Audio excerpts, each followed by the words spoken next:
Hi, everyone. Welcome back to another episode of the United She Stands podcast.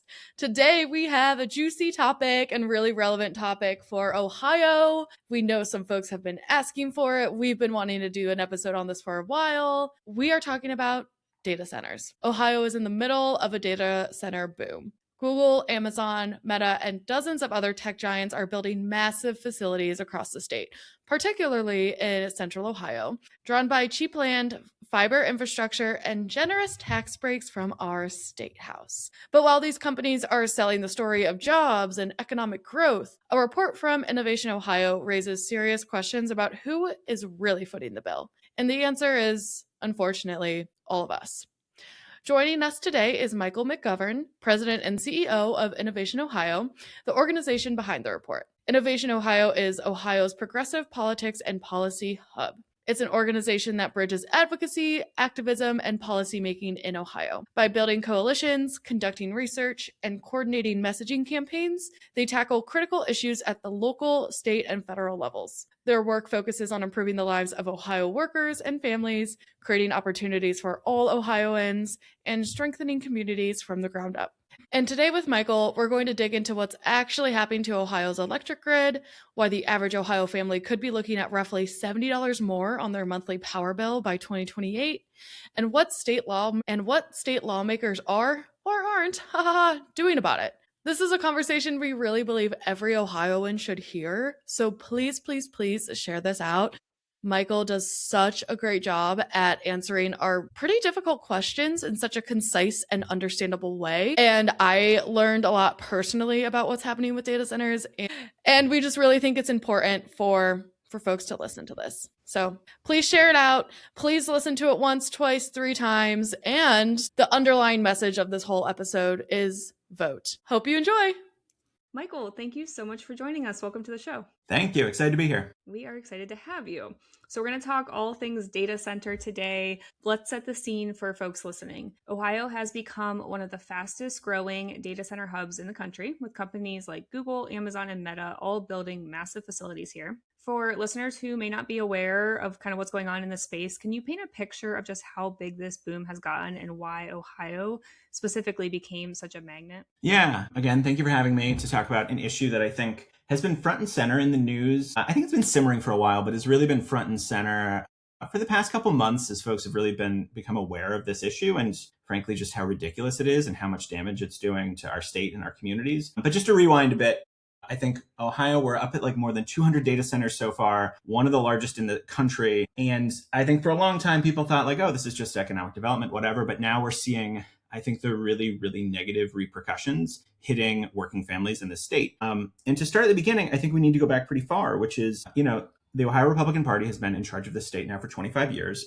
frankly, with 4 accepted there for more like 40 years. And they have really, I think, driven the economic situation in a lot of parts of the state, like straight into the ground and sort of created this like race to the bottom among communities. And so what you see maybe starting a little over a decade ago are sort of these data centers starting to pop up. This is pre-AI boom. And a lot of communities are just looking for anything, like any businesses to come into their communities and like bring new jobs and do new developments, because we've seen so many cuts from the state government in terms of resources going to local government that they've been cutting police and fire and schools and raising taxes on, their local citizens. So they're just looking for anybody to come in and potentially, bring some jobs into their community. So because we've been in this situation for 25 years where land is pretty cheap, people are kind of desperate for anything to come in.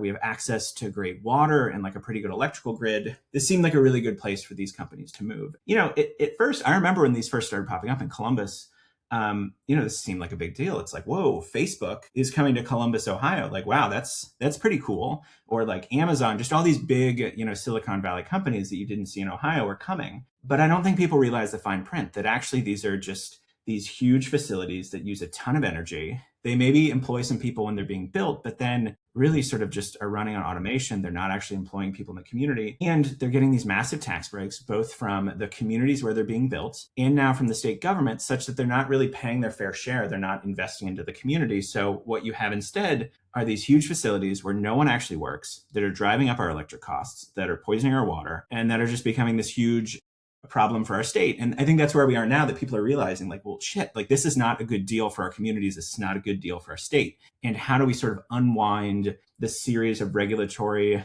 and policy choices that allowed this all to happen so that we can get back to a place where this is not just the status quo? Yeah, absolutely. And we want to talk a little bit more about the electric bill impact here. Innovation Ohio has put together a pretty, a comprehensive report that highlights a pretty striking number. It states that an average Ohio family's electric bill will be roughly $70 more per month by 2028, and that's tied to data center demand. So can you walk us through how that actually happens? How does a data center being built in New Albany, for example, end up raising rates for a family in Toledo or Youngstown? Yeah. So here's how it works. You have to think about electricity as being this like big interconnected grid that's constantly sort of ebbing and flowing with supply and demand, so that when you flip a switch, when you turn your microwave on, there's enough energy there, but there's also enough energy for like big industrial like factories and companies and data centers. So what has happened in Ohio is, as all of these, hundreds of new data centers that use, like each data center can use as much as like 10,000 homes worth, as like hundreds of these are being built, you have to update the grid to carry enough energy to come to these facilities, particularly in central Ohio, but the grid goes all across the state. So as you're, maybe adding more capacity in one part of the state, the whole grid needs to be updated, which means more substations, more power lines. If you've ever driven by one of these big data centers, you just see these like massive out of place power lines and transmission cables hanging. So as you update that system to allow the energy to move, somebody in Toledo or Youngstown could still be paying more, because what the electric companies do is they tack on the cost for those systems upgrades to everybody who's getting energy within the grid network, not just the folks who are actually requiring all this build out. So as you've seen just this massive increase in substations and power lines and everything else, somebody's got to pay for that. And it's certainly not just these companies who are getting rich off of all of this. It's you and me and everybody else in the state. And so, I think part of why this has become such an issue recently is because folks are actually noticing like, well, my electric bill is going up. And, there's a number of reasons for that, but this is definitely among the biggest, that there is just a huge strain on our grid. And as the power companies, who themselves are like, pretty corrupt actors, and we could have a whole different conversation about those guys. But as they're expanding their grid and everything else, that cost goes somewhere, and it comes to you and me. And frankly, if we don't make some real changes to the situation, that's just going to keep going up, because this thing is going to keep spiraling, and there's going to be such a higher need to upgrade the grid, to use more energy costs, that like you and I are going to continue to foot the bill for companies who are raking in the profits. And, $70 is like no small thing, right? That's like, Yeah. For a lot of working families, that's like a big hit, when, previously their electric bill might have only been, $100, maybe $200 a month. Yeah. And that's also, that adds up. It's over $800 a year. It's no small chunk of change. Okay. So you talked a little bit about, obviously, the impact from a cost perspective. You mentioned strain several times. Can you elaborate on that a little bit? So your report highlighted that PJM, who is the regional grid operator that serves Ohio, saw capacity prices surge more than tenfold in just 2 years, with data centers being responsible for about 63% of that spike. So what does it actually mean in terms of like reliability for Ohioans? Or should we expect to see like brownouts or blackouts, Yeah, like you hear out west and stuff like totally. that? Yeah, I think that's the real risk here. So PJM is the regional grid operator for the state, and it actually operates in Ohio and 12 other states. It estimated that its per kilowatt per day cost, I'm looking at my notes here, was $29 2 years ago, and now it is $329 per kilowatt per day for it to move it around its grid. And so that's like a tenfold increase. That's huge. Wow. And data centers are responsible, at least according to the data we've seen, for about 63% of that increase. So there's some other factors, but most of this is coming from these data centers. And what that means is, this grid, again, needs to be modernized, and they need to, invest in it. But I think there is a real threat here, that there's a question of, if they're not making those modernizations, if they're not making those choices to add new substations, everything else, which cost us money, if they don't do that, then we are risking something like a brownout, a blackout, sort of these situations where there is, especially like a hot summer day, everyone's got their AC going. That's exactly the situation where the grid is over capacity and it just shuts down. And we get to that situation because there are, we've just injected this huge new group of entities using like the equivalent of like hundreds of thousands of homes worth of energy to just run some servers, right? Like, they're not making cars, they're not producing steel or something, they're just like running servers. And with that risk on the, grid comes like, normal family, hospitals, everyone else who would like really be in a tough spot if we had a brownout, if the grid couldn't keep up with the massive demand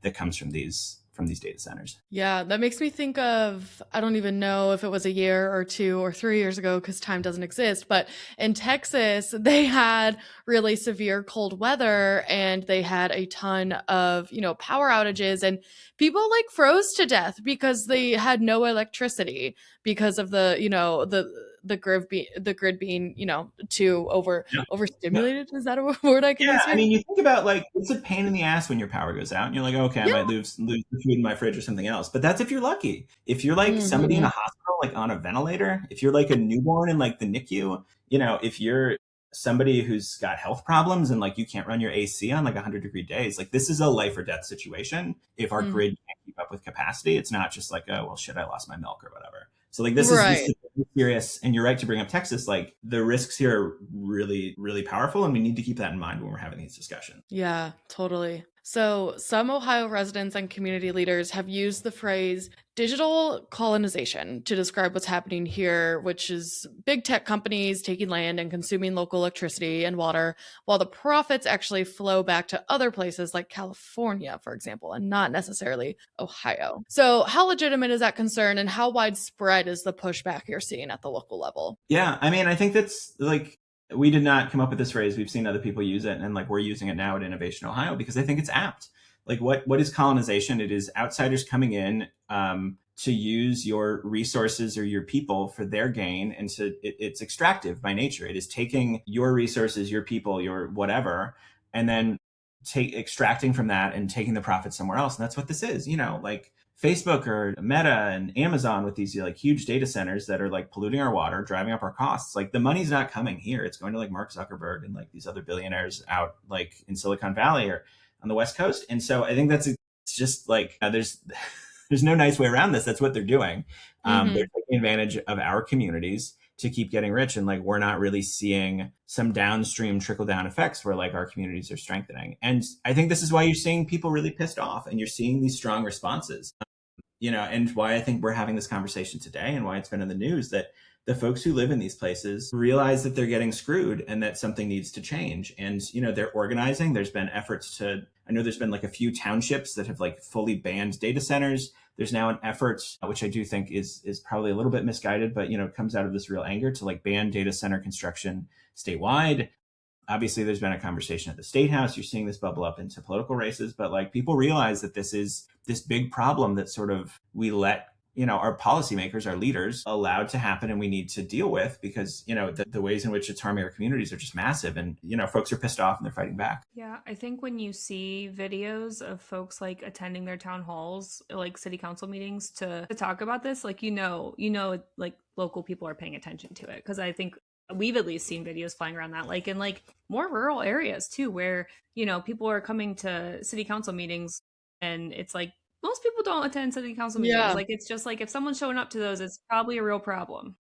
That's right. And I do think where this is really powerful is that it is not falling along traditional partisan divides, that frankly, a lot of this is happening in more conservative part of the state. And these people are waking up to the fact that their Republican leaders who've been in charge of the state for 25 plus years are just like completely screwing them and are driving up their costs, are polluting their water, are messing with their way of life, all for like what, a couple jobs and probably some campaign donations. And so I think that like all the policy stuff aside, the like political moment here is just really interesting, and I think could create some cool realignment as we in the progressive space figure out like, okay, this is a moment where we can really like reach these people on issues that are impacting them personally and sort of make the case as to why they should come into the fold with us. Yeah.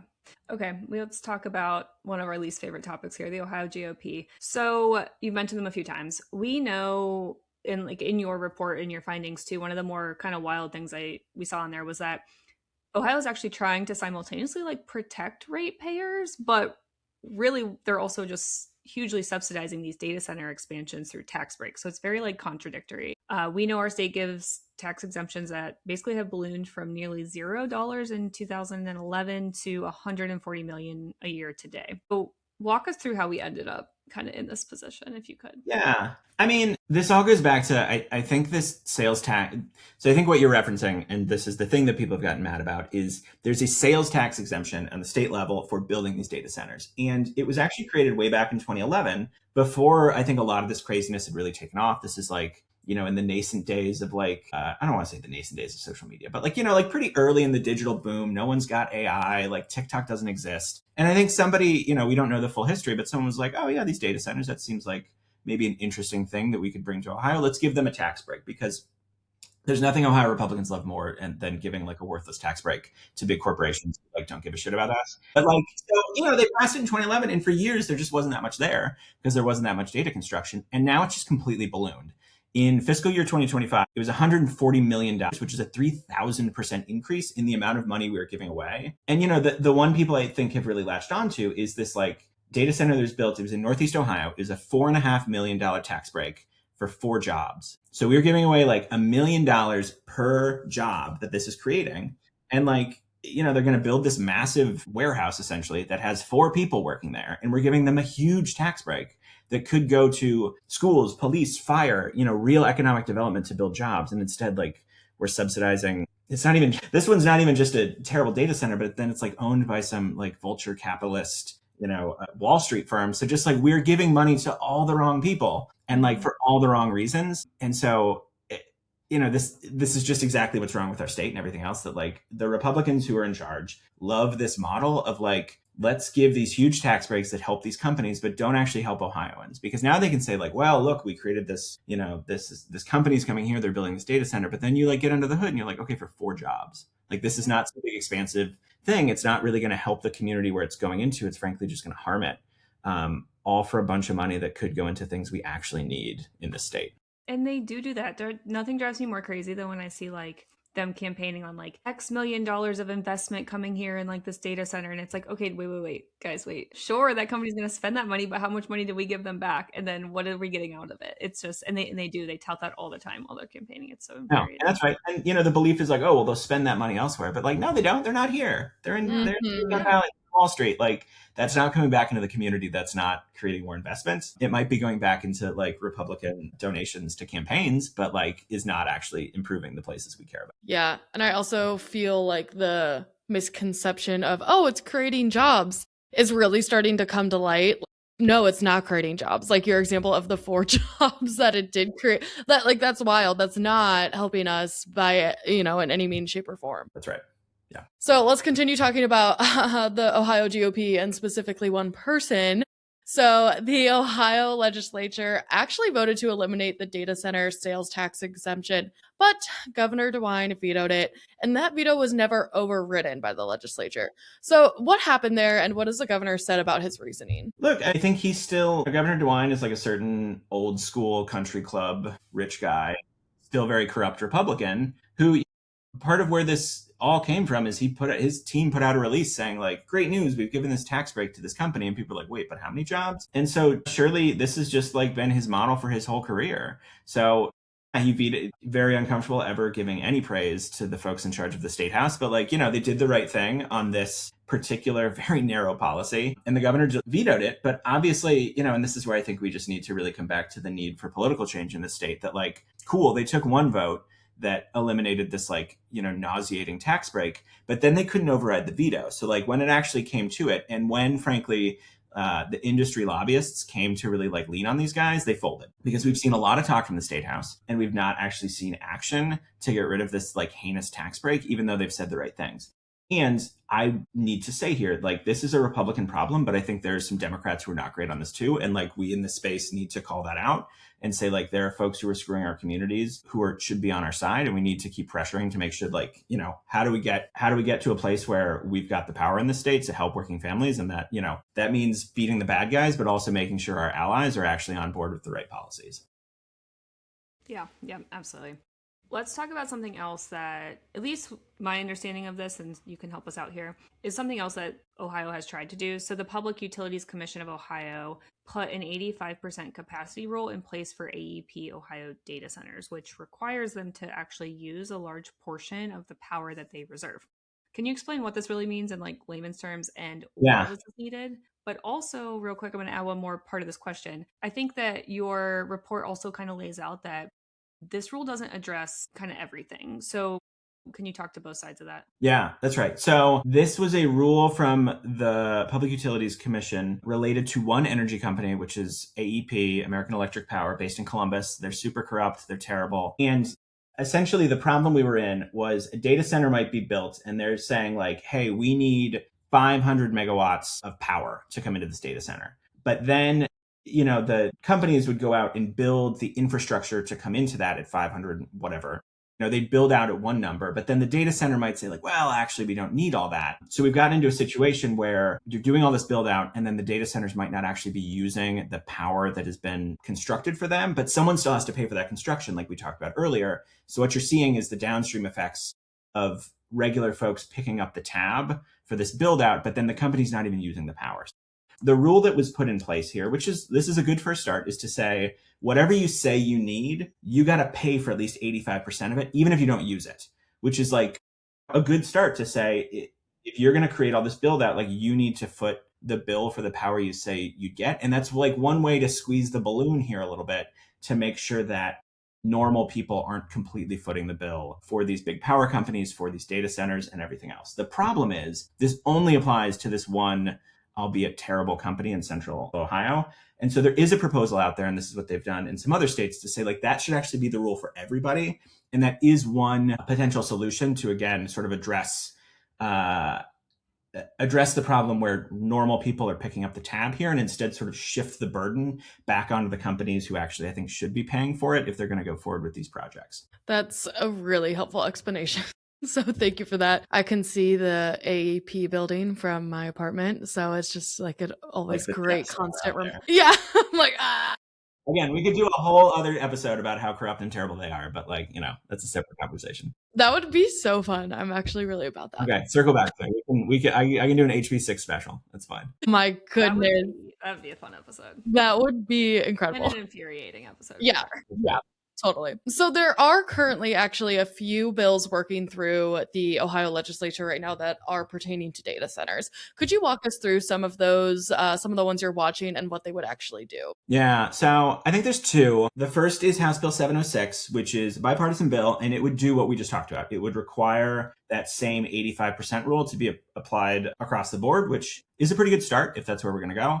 And also would sort of create these, I think it's 12-year binding agreements around some of this power usage so that, we can avoid some of the worst case scenarios where there's like an over or under usage of power, like some of the grid issues and everything else. So I think that's a good one. Good being a little loose with the legislature. The other one is House Bill 695, which would address some of the transparency issues, because a real problem in these data centers is they show up in a community and they reach out to the city council or like the economic development folks and they're like, hey, we're going to come here and build a data center, but you can't tell anybody. You can't say who we are, what we're doing, or any other details, but also please give us a tax break. And so it's these like really twisted situations where, public officials who are, responsible to us and are using our tax money are doing it like with non-disclosure agreements. And like, that's just complete bullshit. Mm-hmm. Like if they're using like this, there needs to be some transparency. There needs to be some sunlight. And I think this is perhaps where people first got really pissed off about data centers, that all this stuff was happening under the cover of darkness. And like, that just doesn't feel good. So this bill, what's the number again?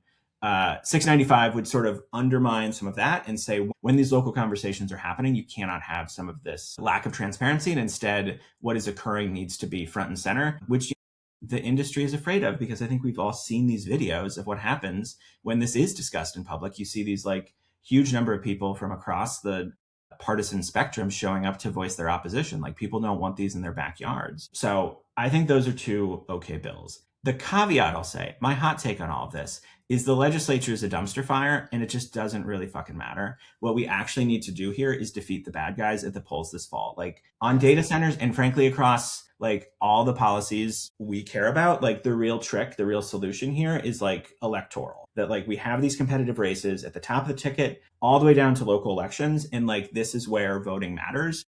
If you care about progressive policy, if you care about improving our communities, if you care about like cracking down on this data center stuff, what we need to do is elect good progressive Democrats who are going to go out and fix all this.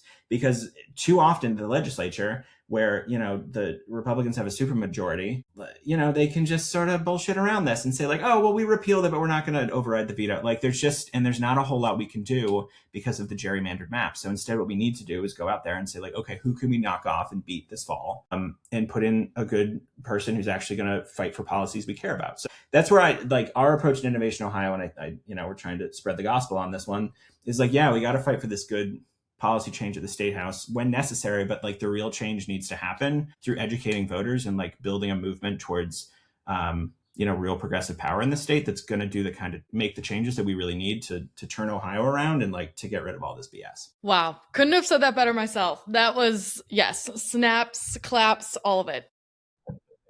Ash, one other thing I'll add on this though, actually, just because we set up this conversation between all of us before a new report came out from Innovation Ohio yesterday, which is like actually worse. Like if you're pissed off about everything we've said so far, like let me just ratchet that up, because there's an example in Hilliard, which is a suburb of Columbus, where they're building a new data center, which is just huge, like unbelievably big when you drive by it on the road. And the city of Hilliard and the community actually got some like community benefits agreements from the data center and everything else. And the data center, they said, well, we'll supply our own power. And the moment they said they'll supply their own power, which means they will build their own power plant in the middle of Hilliard, that decision to build a power plant is there's no longer any local control. That pops up to the PUCO, which is a state agency.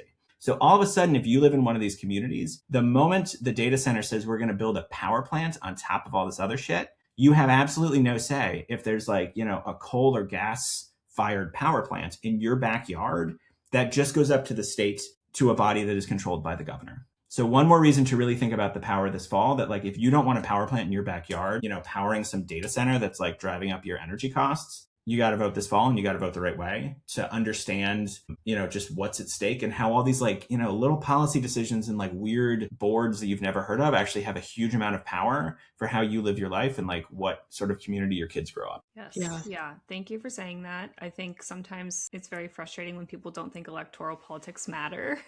And just even stuff like that's a perfect example, because I've heard people say like, okay, if we elect Acton, she's not going to have a majority state house. It's like, yeah, she's probably not, but we could flip 6 seats and we can make sure no one can override a veto. She can be put in charge of agencies like PUCO, like you just talked about. There's so much power still that we can take back and like claw back at if we show up at the polls this fall. So thank you for saying that. Okay, let's like dream big one day when we control things in Ohio on the progressive side. What is kind of Innovations Ohio's like model? So we know other states are having these problems, other states are doing things. They range from like bring your own power, which you kind of just talked about, to like stripping back tax incentives. Which of these models does Innovation Ohio think we should be looking at most seriously, and why? Yeah, I think there's a few pieces here.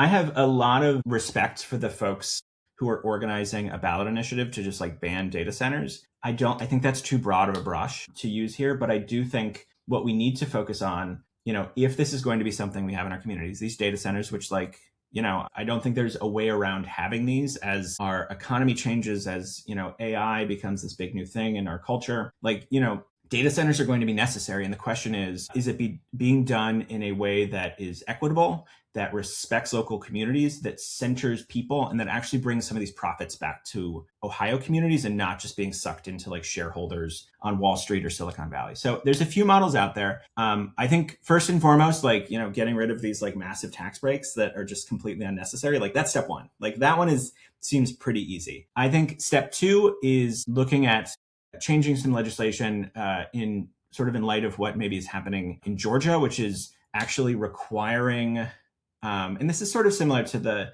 85% rule, but basically requiring the data centers to cover the build out and the power that's coming to them, to make sure that we are not footing the cost, sort of like what we started this whole conversation with, to make sure that like, okay, if you're going to build a data center and it's going to use a huge amount of energy, like you need to pay for all that. You can't allow that to be dispersed around the rest of the state for like normal people to have their bills go up $70 a month. So I think that is a really good option to make sure that the costs are being the costs are going on the data centers and the power companies, not on everyday folks. I think that's one. I think the other option out there that our new report sort of questions, but is being done in other states, is to require the data centers to produce their own power. The problem comes with that is like, what kind of power is it?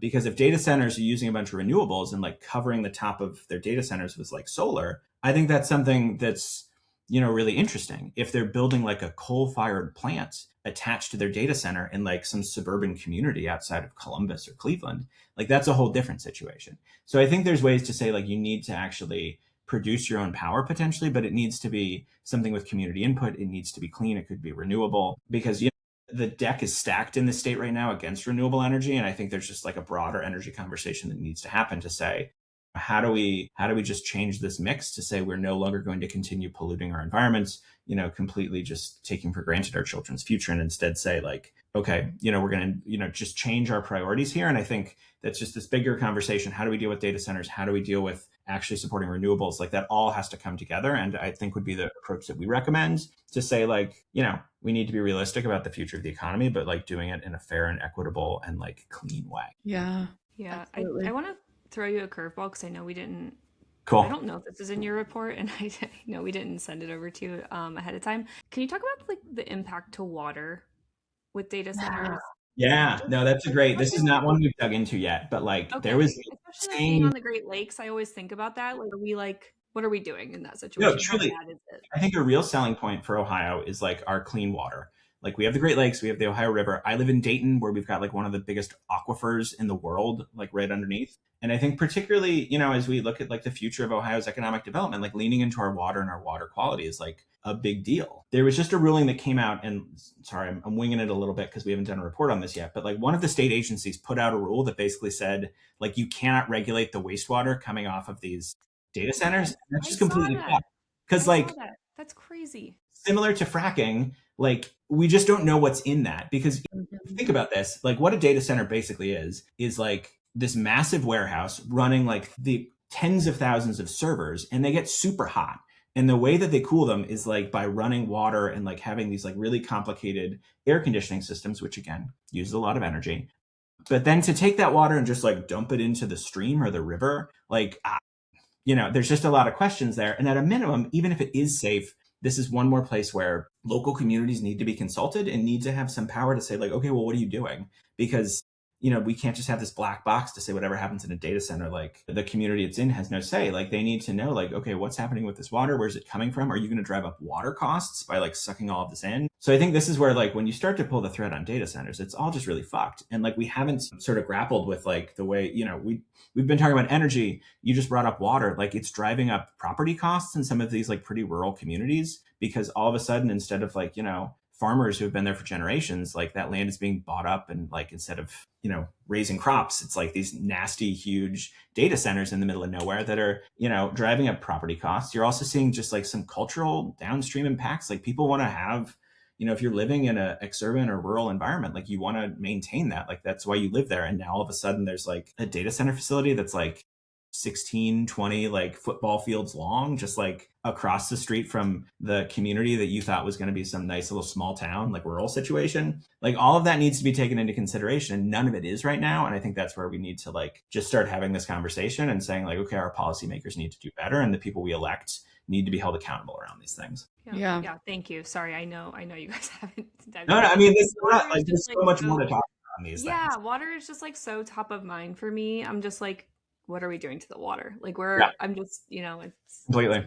Yeah. Like, is the fluoride still in it? No, I'm just kidding. No, just data center runoff, Just data center runoff. It's even better for your teeth than fluoride. Yeah. Okay, we're going to start to wrap things up. If you had 30 seconds to make the case to an Ohio lawmaker who is on the fence about reining in data center subsidies and protections, what would you say? I think at the end of the day, people are in the legislature, despite what many of them may think right now, particularly the Republicans, to serve their communities. And they're not doing that with the law as it stands right now. The bottom line is that because of choices that have been made at the State House, folks in communities across the state are looking at, up to $70 increase per month on their electricity bills, just from, pretty, I don't want to say small, but like not even these like big thoughtful choices made at the State House. And so I think this is why we need better leadership from these folks. Frankly, we need different folks there, and we need them to be, centering their communities and centering the impacts on the people they represent, not just focus on these like bullshit economic development deals that bring in like 4 people for like $4 million worth of tax credits. there just needs to be a refocus. So I don't know if that's compelling. It should be. Yeah, absolutely. Is not something our elected officials should be doing. Yeah. Okay, we're going to do one more, and I think I know your answer on this one, but for folks listening, what do you want everyday Ohioans to walk away from this episode with and actually do? I think for 25 years, our elected officials have been just like completely fucking up our communities. And this is just one more example. And this is front of mind right now, but like we could have a dozen more episodes about all the other ways that the Republicans running the state have fucked you in some other way. And so I think people should be mad about this because their tax dollars are going to subsidize like Mark Zuckerberg's like, I don't know, like bullshit metaverse or whatever, instead of like actually supporting their communities. And the way we change this is by turning out and voting for, frankly, Democrats who are going to do something different. And this year we've got some great opportunities to flip some seats and to put some people in power who are actually going to focus on us and focus on our community's needs instead of like tax breaks for like Amazon or some other bullshit. And so I'm just thrilled that this is front of mind because it's infuriating and people are right to be mad. And like, let's turn that anger into like real action so that we can make some change in November. Yeah. End of model. Folks. You heard them. Get out there and vote. Make sure you're voting this fall. Yes. Get all your friends and family to vote for Democrats. Let's stop the GOP control that has been in the state for decades. Yes.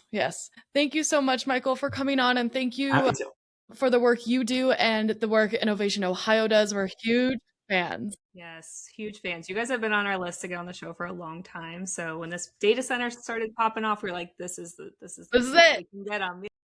Thanks so much, Michael. Thank you.